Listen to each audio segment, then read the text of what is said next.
কই গো ছোট্ট বন্ধুরা, আজকে তো তোমাদের জন্য একটা ছোট্ট গল্প নিয়ে চলে এসেছি আবার আমি।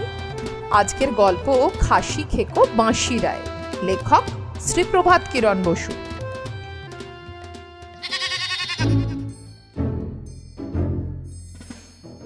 খিদে বেশি হওয়া নিশ্চয়ই কোনো অভিশাপ নয়, বা কোনো অভিশাপ। এক জমিদার তা ভালো করেই বুঝেছিলেন। বাংলার এটা কত সাল? এই প্রশ্ন বড়দের করলে অনেকেই জবাব দিতে পারবেন না। ইংরেজির 1948 ঠিক মনে আছে, কিন্তু বাংলা তাই তো বলে মাথা চুলকোতে দেখবে। কেউ বা হয়তো বলে বসবে 1348। তোমাদের মনে থাকা স্বাভাবিক, কারণ বছর হিসেব করে কাগজ নাও, সাল তো একেবারে মুখস্থ। আমি আজ বলবো তোমায় 1100 সালের কথা, অর্থাৎ 250 বছর আগের ব্যাপার। কদিনেরই বা কথা। হিমালয়ের গভীর গুহায় হয়তো এই বয়সের কত সন্ন্যাসী আজও ধ্যানস্থ হয়ে বসে আছেন, কিন্তু সেদিন কলকাতা ছিল না, ছিল সুতানুটি আর গোবিন্দপুর গ্রাম গঙ্গার ধারে, মাঝখানে প্রান্তর আর অরণ্য। কালীঘাটের গভীর জঙ্গল অতিক্রম করে আদিগঙ্গা খেয়া নৌকোয় পার হয়ে ওপারে অনেকখানি দক্ষিণে একখানা গ্রাম ছিল। সেখানে 2-4 ঘর ব্রাহ্মণ কায়স্থের বাস। তার নাম বর্ষে। সেই বর্ষেতে এক দুর্দণ্ড প্রতাপ জমিদার ছিলেন, ডাকাত থেকে জমিদার। নাম তার বাঁশি রায়। আসল নাম ছিল বংশীবদন, প্রজারা বলতো হংসীবদন। ভদ্রলোকের প্রিয় খাবার ছিল পাতিহাঁস, আর ঠোঁটের গড়নটাও অনেকটা হাঁসের মতোই ছিল। কালক্রমে সংক্ষেপে হয়ে গেল বাঁশি রায়। তা যাক, সেই বাঁশি রায় তো খেয়েই ফতুর। 4 দিস্তে লুচির সঙ্গে 12.5 ঘন্টা কড়া পাকের সন্দেশ তার সকালবেলার খাবার। 8 পুনকে চালের ভাত এক বেলার খাবার। এমন করে খেলে কি আর রাজস্ব দেওয়া যায়? রাজস্ব বাকি পড়লো, নবাবের পেয়াদারা এসে ধরে নিয়ে গেল। সেখানে নজরবন্দি করে রাখা হলো বাঁশি রায়কে। রাজস্ব না দিলে ছাড়া হবে না, হাজার হোক জমিদার মানুষ। তার আহার্যের ব্যবস্থা তো করতে হবে। সৎব্রাহ্মণ দুবেলা পোলাও কালিয়া রেঁধে দিয়ে যায়, কিন্তু পরিমাণ তো বর্ষের মতন হয় না।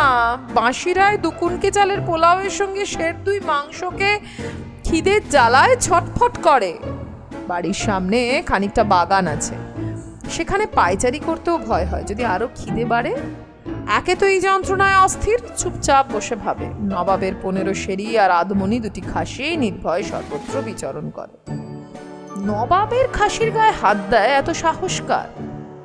আসে তারা বাঁশি রায়ের জানলার কাছে। সেই নধর দেহগুলো দেখে বাঁশি রায়ের জিভে জল আসে।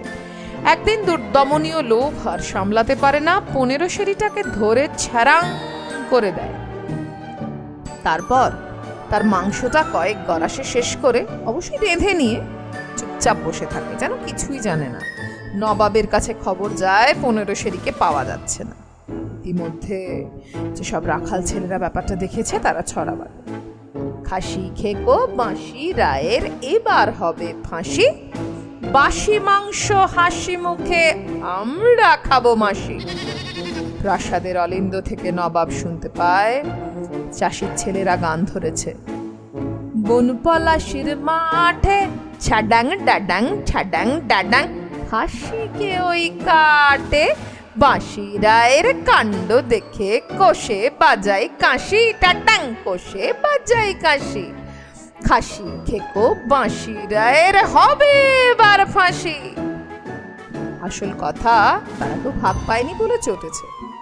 নবাব তো শুনে বাঁশি রায়কে ডেকে পাঠালো, বললে তুমি আমার খাসি খেয়েছো?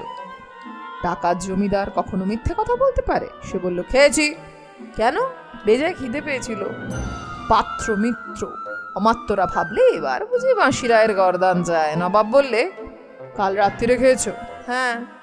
আমার খাসি খাওয়ার শাস্তি যে তোমায় পেতে হবে, ভীষণ শাস্তি। সবাই ভাবে নবাব বুঝি এবার বাঁশি রায়ের মাংস খাবে।